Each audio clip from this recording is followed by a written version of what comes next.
Hi there, my name is Dan Delisandri and welcome to my weekly top tip around using Ableton Live. Today we are looking at using the MIDI effects within the software.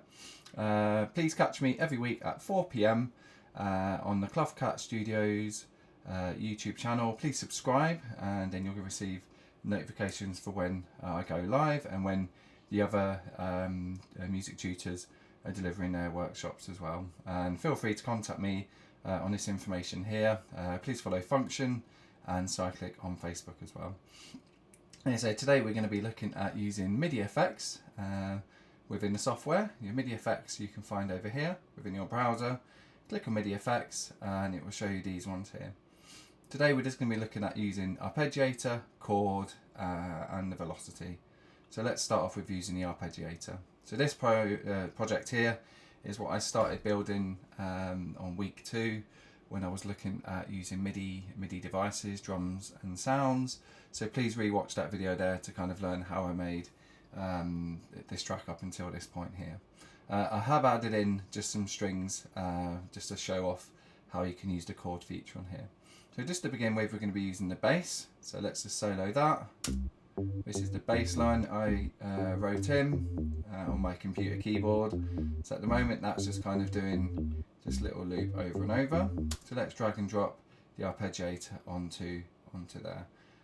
So just to kind of use it really quickly, just to kind of get the notes moving a little bit more. So you can kind of hear already that the bass notes have changed a little bit. Let's change this to 16.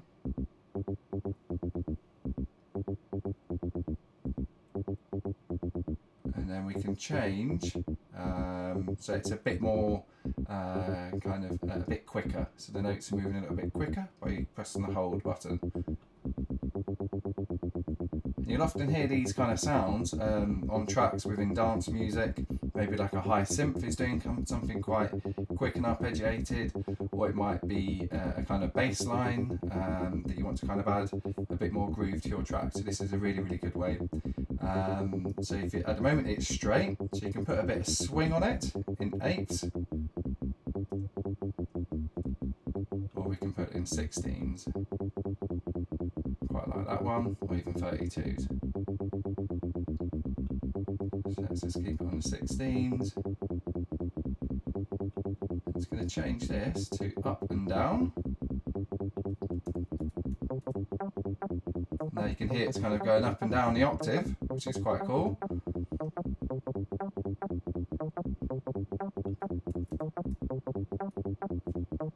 And then once you change the style, it should kind of start varying it up. There we go.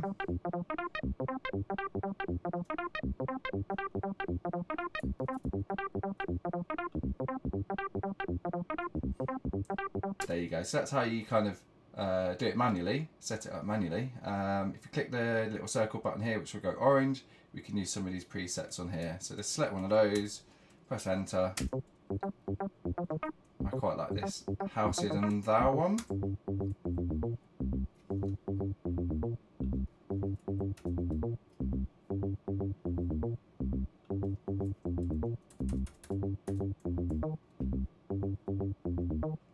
And you can even transpose the key that it goes into as well.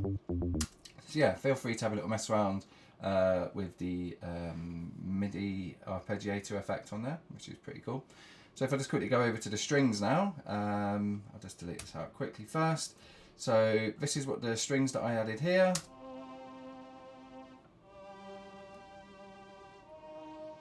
Which is just a kind of held single notes. So at the moment it's no chords or anything like that. So if we go over to the chord section, drag and drop that over. Can't hear anything at the moment because none of these have been activated. So we kind of need to activate some of these. The kind of, again, the quick way to kind of get instant results is pop on one of the presets. So let's put on a major chord. This is great if you're not really good on theory. This is a good way to kind of learn about music theory a little bit, but also to kind of achieve the results. For example, making chords. You will often hear other people talking about that.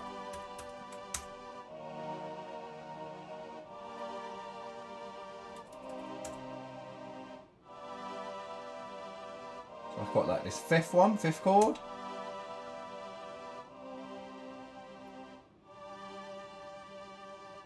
Or fourth chord.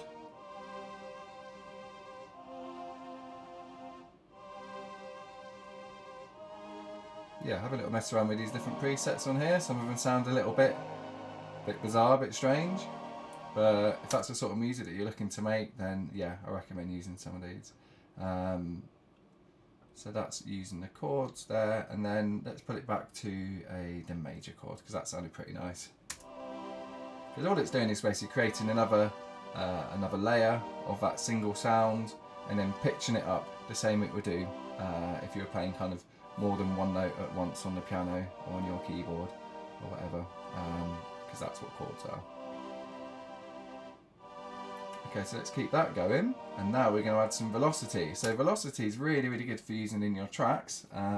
Just makes a lot of the sounds kind of feel a little bit more like they've actually been played by human beings, like for example in an orchestra.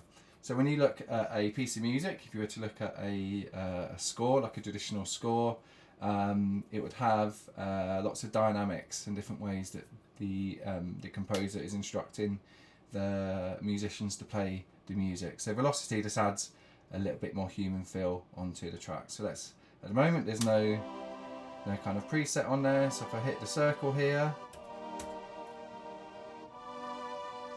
the total random one kind of just changes the velocity on the different notes randomly. The forte one, forte, which means loud.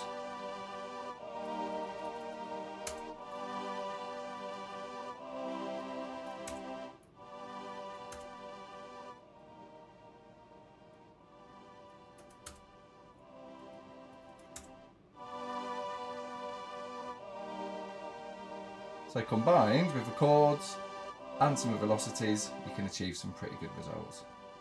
So you can kind of hear it's changing now. So yeah, these are great, these effects here, for things like strings or synths, if you're looking to kind of layer up your sounds within your tracks. So yeah, so just really, really quickly, some of the MIDI effects using the arpeggiator, the chords, and the velocity on there. So okay, so thanks for watching. Please tune in at 4 PM on a Monday to take part in my weekly course. Okay, thank you, bye bye.